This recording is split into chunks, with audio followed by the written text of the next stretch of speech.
একটি স্বৈর শাসক রাজনৈতিক দল যখন মানে পালিয়ে যান বা রাষ্ট্রের বড় ক্ষতি করে তারা যখন মানে আত্মসমর্পণ করে পালিয়ে যান, তখন কিন্তু তাদের দোসররা বিভিন্নভাবে স্রোত পেতে থেকে এই বাংলাদেশকে আবারও অস্থিরতা করার চেষ্টা করে। এটা স্বাভাবিক।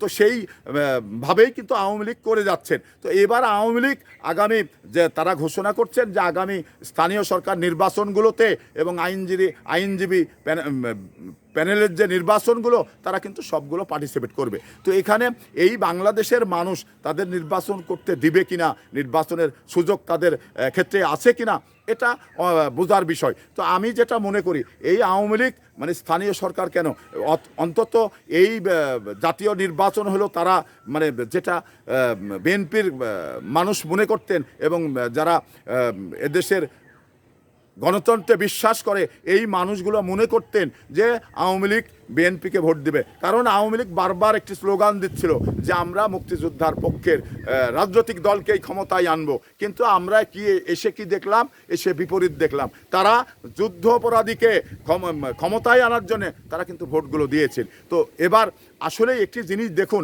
আওয়ামী লীগ মুখে কি বলেন আর কাজটা কিভাবে উল্টা করেন, সেটাই কিন্তু আওয়ামী লীগের ক্ষেত্রে প্রমাণিত হয়েছে।